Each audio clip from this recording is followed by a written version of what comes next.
안녕하세요. 홍프로 스포츠입니다. 적중하신 가족방분들 모두 축하드립니다. 홍프로 가족방에서 모든 경기, 언오버 및 핸디캡, 최종 조합 공유해드리고 있습니다. 적중률 높은 홍프로 가족방은 고정 댓글에 있는 링크로 문의해 주시기 바랍니다. 9월 2일 해외 축구 6경기 분석 시작하겠습니다. 첫 번째로 맨체스터 유나이티드 대 리버풀 경기 알아보겠습니다. 먼저 맨유는 최근 브라이튼 원정에서 패배한 후 팀의 문제점이 더욱 두드러지고 있습니다. 경기 초반에는 분위기를 잡아가는 듯했으나 페널티 박스 안에서의 수비 실수로 인해 멀티 실점을 허용하며 어려움을 겪었습니다. 팀의 핵심 공격수인 호일룬이 부상으로 이탈하면서 공격 전개에 어려움이 발생하고 있습니다. 그의 공백을 메우기 위해 페르난데스나 지르크지가 출전할 가능성이 크지만 두 선수 모두 전형적인 스트라이커와는 거리가 있는 스타일입니다. 이러한 상황에서 리버풀의 강력한 수비 라인을 상대로 유기적인 공격 전개를 기대하기는 어려울 것으로 보입니다. 수비진 또한 문제를 안고 있습니다. 요로 쇼린델로프 말라시아 등 주축 수비수들이 결장하면서 뎁스에 타격을 입었지만 더리우트와 마즈라위의 합류로 수비 라인을 어느 정도 보강한 상태입니다. 특히 달롯은 왼쪽 풀백에서 뛰어난 경기력을 보여주고 있어 수비 밸런스가 완전히 무너지지는 않을 것으로 예상됩니다. 이어서 리버풀은 브렌트포드를 상대로 승리하며 홈에서 매우 압도적인 경기력을 보여주었습니다. 특히 흐라벤베르흐를 중심으로 디아즈, 소보슬라이 살라가 유기적으로 움직이며 공격을 전개하고 있습니다. 이들은 빠른 스위칭과 패스 플레이를 통해 상대 수비를 흔들어 놓고 있으며 조타도 최전방에서의 침투와 포지션 전환으로 맨유의 수비를 혼란에 빠뜨릴 준비가 되어 있습니다. 리버풀의 수비 라인은 코나테와 반다이크의 조합으로 구성되어 피지컬과 스피드를 바탕으로 한 완벽에 가까운 라인 컨트롤을 자랑합니다. 맨유가 전형적인 최전방 공격수가 부족한 상황에서 리버풀의 수비를 뚫기란 쉽지 않을 것으로 보입니다. 현재 팀의 부상자는 존스 한 명뿐으로 상대적으로 안정된 전력을 유지하고 있습니다. 리버풀이 경기의 주도권을 쥐고 운영할 가능성이 매우 높다. 맨유는 홈 경기임에도 불구하고 수비적인 운영 방침을 선택할 수밖에 없다.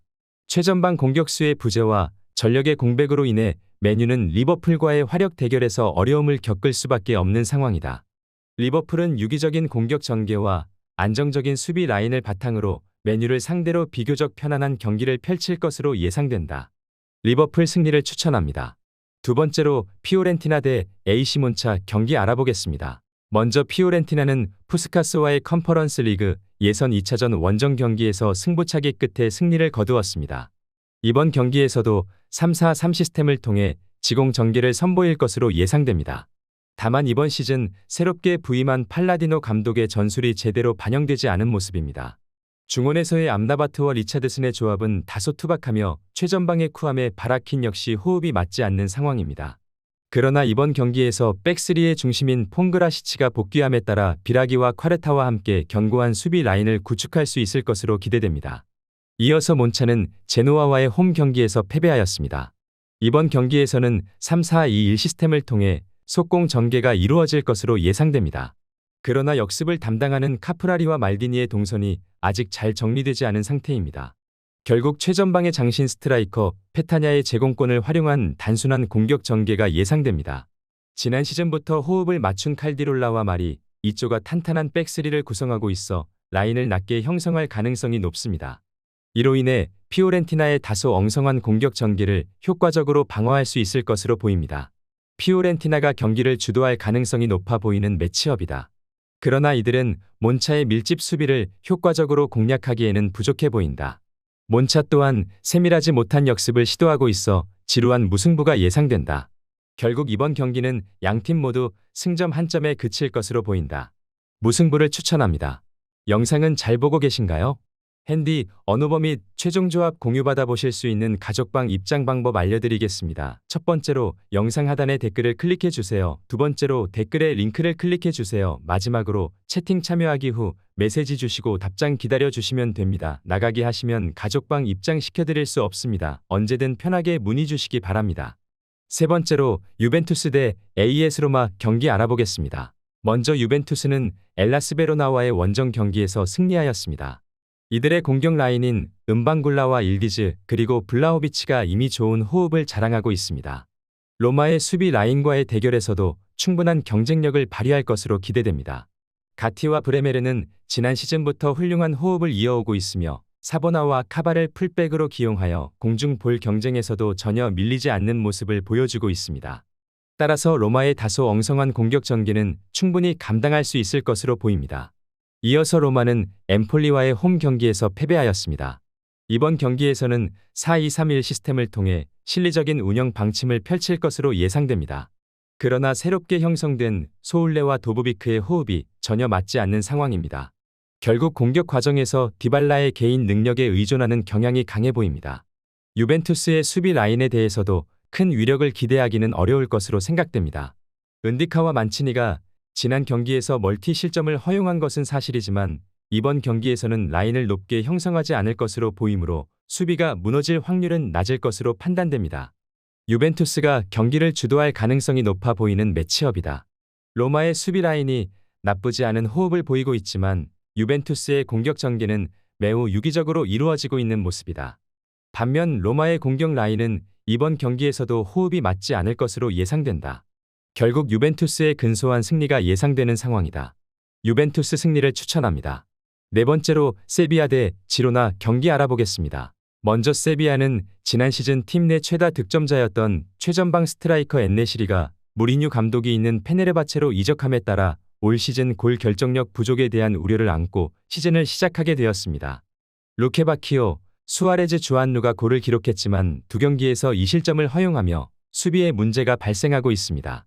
다만 핵심 자원 중 하나인 니게스가 징계로 결장하지만 직전 경기에서 무실점 경기를 치른 점은 긍정적으로 평가할 수 있습니다. 특히 도디 루케바키오가 좋은 모습을 보였다는 것은 세비야의 시즌 첫 승리가 가까워졌다는 신호로 해석할 수 있을 것 같습니다. 이어서 지로나는 지난 시즌 리그에서 3위를 기록하였습니다. 하지만 득점왕 도부비크와 핵심 미드필더 가르시아가 팀을 떠난 빈자리가 커서 시즌을 힘겹게 시작하게 되었습니다. 그러나 직전 경기에서 화끈한 승리를 거두며 중요한 전환점을 맞이했습니다. 최전방 공격수 루이스의 골이 터졌고 상대에게 슈팅을 단 한 개만 허용하는 안정적인 수비를 보였습니다. 한 골 1도움을 기록한 찌간코프가 상대 측면을 효과적으로 무너뜨렸으며 윙어 자원인 힐의 부활도 긍정적인 요소로 작용하고 있습니다. 가장 최근의 맞대결에서 세비야는 원정 경기에서 1대5로 패배한 바 있다. 이로 인해 최근 5연패라는 결과를 기록 중인 모습이다. 직전 경기에서 시즌 첫 승리를 거둔 지로나는 내용과 결과 모두 긍정적이었지만 세비야와의 상대 전적에서 5연승을 기록하고 있음에도 불구하고 이번 경기는 지로나에게 쉽지 않을 것으로 예상된다. 무승부를 추천합니다. 영상은 잘 보고 계신가요? 핸디, 언어버 및 최종 조합 공유받아 보실 수 있는 가족방 입장 방법 알려드리겠습니다. 첫 번째로 영상 하단에 댓글을 클릭해 주세요. 두 번째로 댓글에 링크를 클릭해 주세요. 마지막으로 채팅 참여하기 후 메시지 주시고 답장 기다려 주시면 됩니다. 나가기 하시면 가족방 입장 시켜드릴 수 없습니다. 언제든 편하게 문의 주시기 바랍니다. 다섯 번째로 헤타페 대 소시에다드 경기 알아보겠습니다. 먼저 헤타페는 3-4-3 포메이션을 활용하여 경기를 진행할 것으로 보입니다. 솔라, 우체, 사열, 아람바리를 통해 공격 기회를 창출할 계획입니다. 또한 백업 자원인 알레나와 페레즈의 활약 여부도 이번 경기의 중요한 포인트가 될 것으로 예상됩니다. 이어서 소시에다드는 4-4-2 포메이션으로 경기를 진행할 것으로 예상됩니다. 쿠보, 오야르사발, 멘데스, 베커를 중심으로 한 공격 패턴을 준비하여 득점 기회를 만들 계획입니다. 또한 백업 자원인 바렌네체아와 수시치의 활약이 중요한 요소가 될 것으로 보입니다. 소시에다드는 직전 라운드에서 주전 공격수 오야르사발이 퇴장당해 이번 경기의 결장이 확정되었고 이로 인해 공격력에 문제가 발생한 상황이다. 따라서 헤타페의 견고한 3백 수비 조직을 쉽게 뚫어내기는 어려울 것으로 보인다. 이로 인해 이번 경기는 전체적으로 루즈한 양상으로 진행될 가능성이 높다. 또한 후반전에 교체 투입될 가능성이 있는 선수들로부터 드라마틱한 공격력 강화를 기대하기도 힘든 상황이다. 무승부를 추천합니다. 여섯 번째로 레알 마드리드 대 베티스 경기 알아보겠습니다. 먼저 레알은 4-3-3 포메이션을 통해 경기를 진행할 것으로 예상됩니다. 호드리고, 비니시우스, 음바페, 벨링엄을 활용하여 다양한 공격 루트를 통해 득점 기회를 창출할 계획입니다. 또한 백업 자원인 모드리치와 디아스의 활약 여부도 이번 경기의 중요한 포인트가 될 것으로 보입니다. 이어서 베티스는 4-2-3-1 포메이션을 사용하여 경기를 진행할 것으로 보입니다. 후안미, 포르날스, 루이발, 페키르를 중심으로 공격 패턴을 구성해 득점 기회를 만들어낼 계획입니다. 또한 백업 자원인 에잘 줄리와 아빌라의 활약 여부도 이번 경기에서 중요한 요소가 될 것으로 예상됩니다.